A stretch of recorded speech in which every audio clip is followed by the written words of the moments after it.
नमस्कार दोस्तों, मैं विनोद कुमार यादव बीड़ावादी की इस ऑनलाइन प्लेटफॉर्म पर आपका स्वागत करता हूं।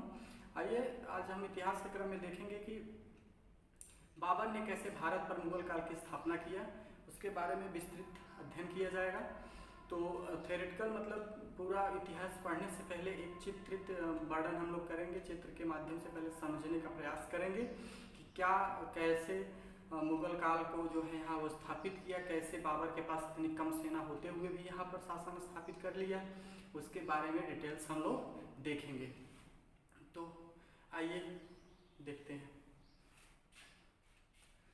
अब जब यहाँ पर दिल्ली पर इब्राहिम लोदी शासन कर रहा था तो इसकी शासन व्यवस्था से उसके सरदार नाराज थे।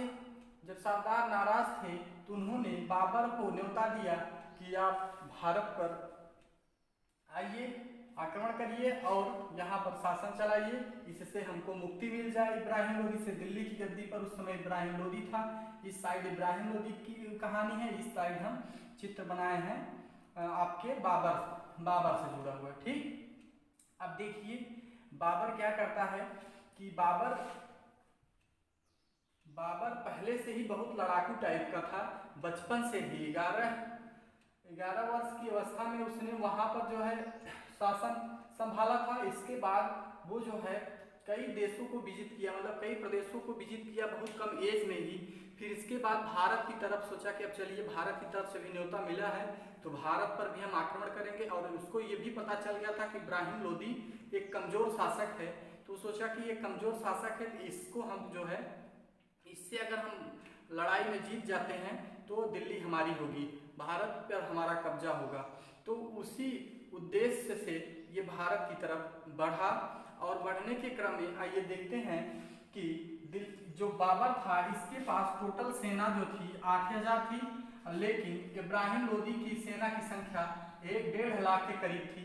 अब सोचिए कि ये कैसे, अब ये इसकी नीति बहुत तेज थी बाबर की।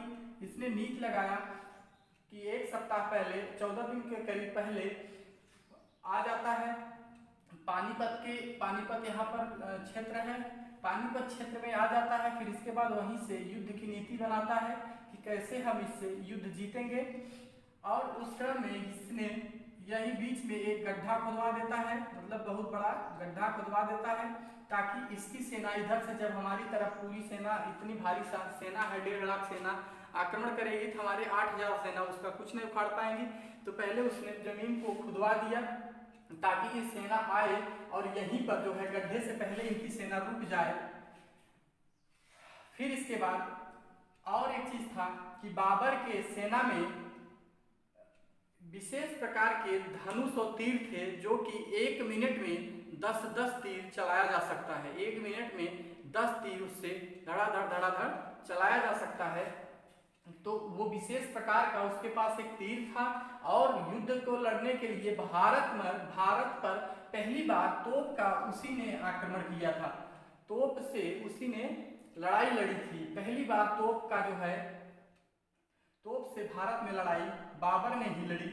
और उसके पास तोप भी था, एक तरीके से कह लीजिए कि बहुत मोटा, बहुत लंबा, बहुत चौड़ा। अगर आप हैं और किसी छोटे बच्चे से आप पंगा ले लेते हैं, ठीक है, अगर उसके पास रिवॉल्वर हाथ में है तो अगर पहली बात तो उसके पास उतनी दिमाग नहीं है, लेकिन फिर भी वो चला देगा तो आपकी इतनी बड़ी काया जो है तड़ से नीचे गिर जाएगी।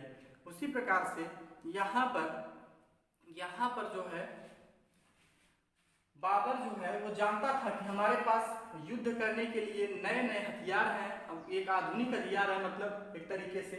तो वो सोचा कि चलो ठीक है, यहाँ गड्ढा खुदवा देते हैं। यहाँ जब गड्ढा खुदवा दिया फिर युद्ध की इसकी सूचना मिली, तब इधर से इब्राहिम लोदी अपनी सेना लेकर के और यहाँ तक पहुंचा। तो कहा जाता है कि इब्राहिम लोदी की सेना में इसके हाथी इसके सैनिकों को कुचलना प्रारंभ कर दिए। ऐसा क्यों कि जब ये इधर से तोप चलवाया तो हाथी कभी तोप का सामना किए नहीं थे, तो हाथी भागना शुरू हो गए और भगदड़ मच गई।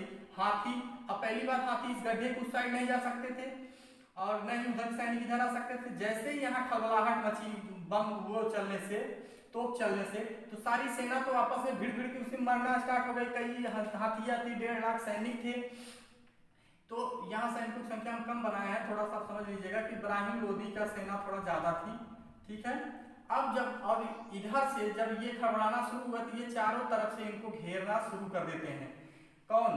बाबर की सेना इधर से घेरना शुरू कर देती है। फिर इसके बाद यहाँ से बैठा करके जो तीरंदाजी करने वाले लोग थे बाबर के, वो धड़ाधड़ तीर चला रहे थे, ताकि इनकी सेना कुछ ही देर में कमजोर पड़ना स्टार्ट हो जाती है।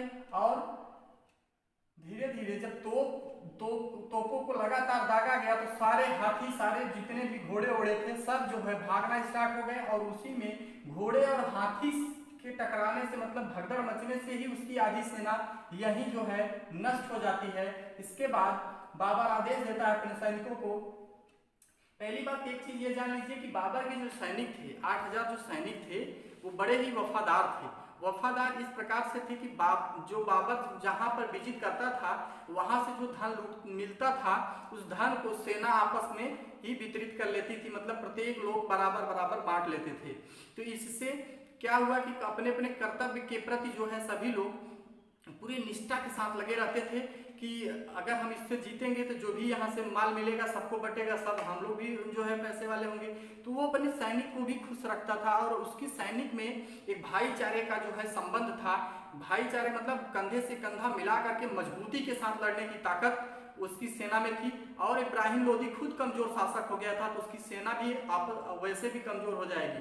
जैसा कि आप ऐसे ही देख लीजिए कि जैसे क्लासरूम में कोई टीचर मान लीजिए ऐसे हैं, हालांकि ऐसे तो नहीं होते हैं, लेकिन अगर मान लीजिए हैं कि जैसे टीचर आए और क्लासरूम में खुद ही जो है आराम से एकदम जैसे ऐसे लगे कि उनके अंदर एक्टिवनेस है ही नहीं है। जब एक्टिवनेस नहीं रहेगी तो बच्चे क्या करेंगे, वो भी एक्टिव नहीं रहेंगे, वे भी शांत मार करके मूड़ी नीचे करके बेंच पे जो है सोना स्टार्ट कर देंगे।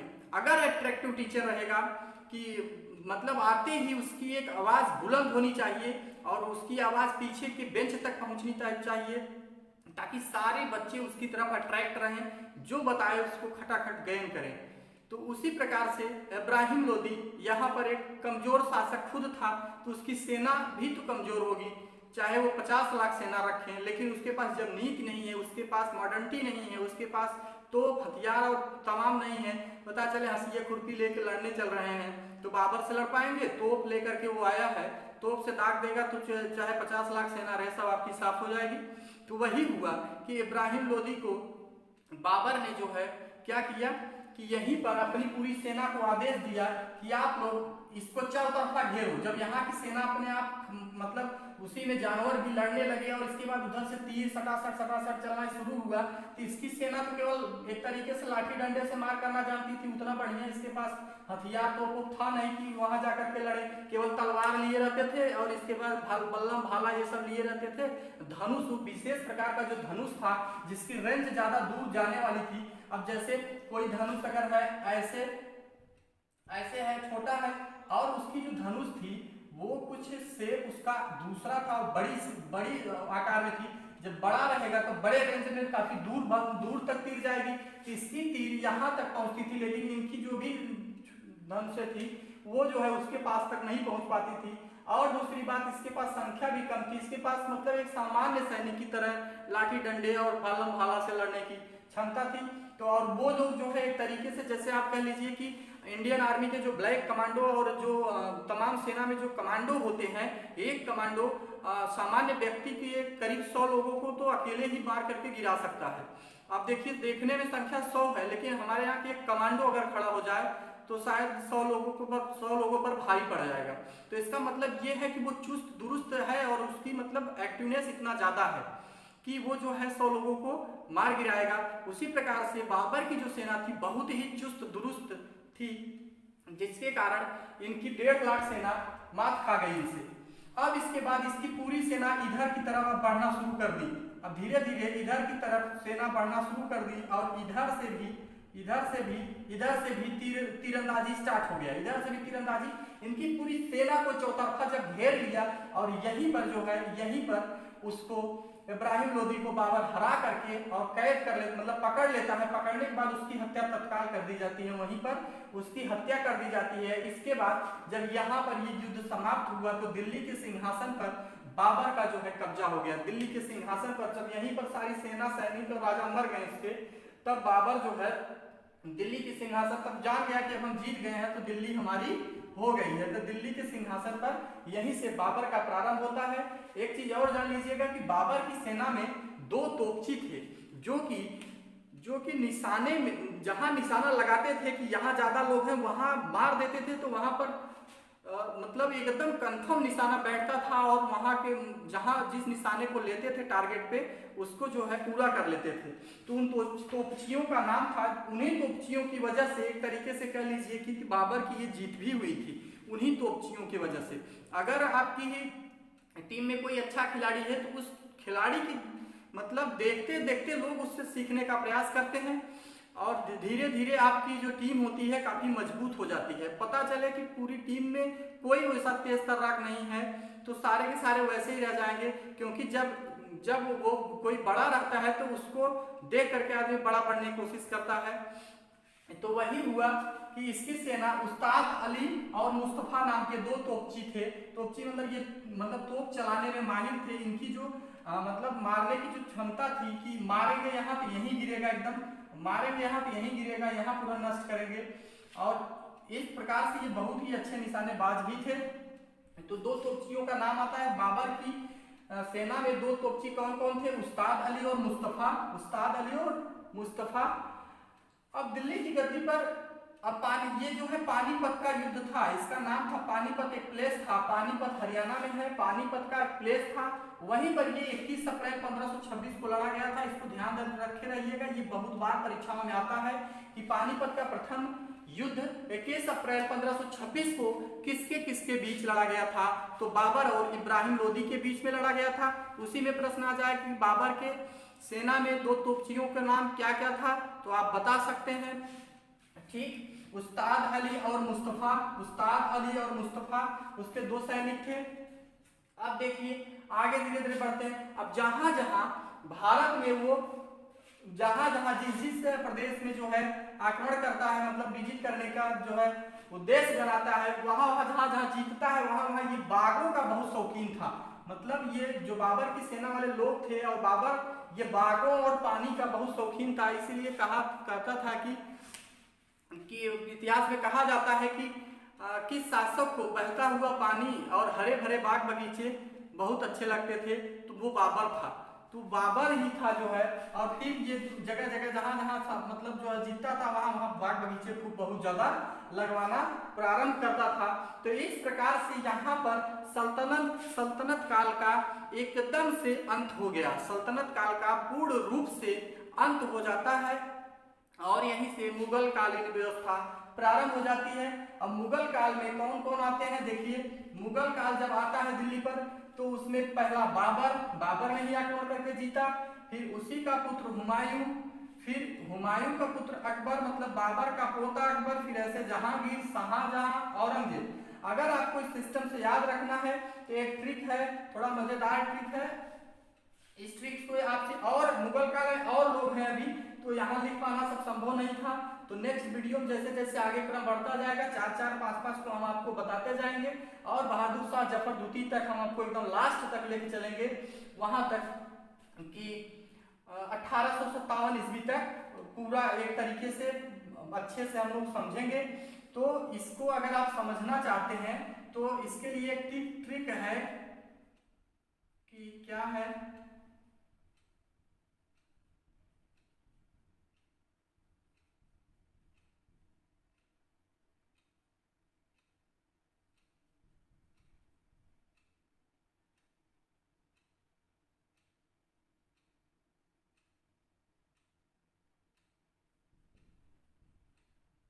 इसके लिए एक ट्रिक बनाया गया है कि बाहों में आ जा शाह औरंगजेब। बाहों में आ जा शाह औरंगजेब। बाहों से बा से बाबर, हा से हुमायूं, हो से हुमायूं, इससे कुछ नहीं, आ से अकबर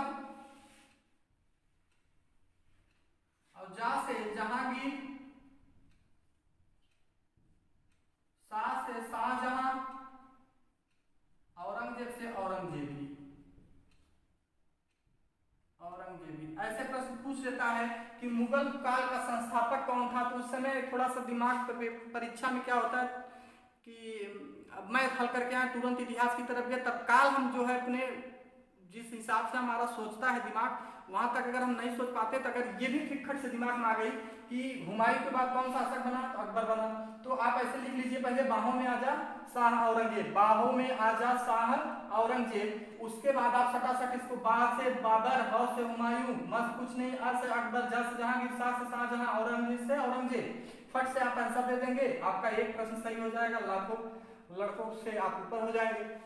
तो इस प्रकार से अब मुगल काल की स्थापना हो चुकी है और बाबर के बारे में अब विस्तृत हम लोग पढ़ेंगे।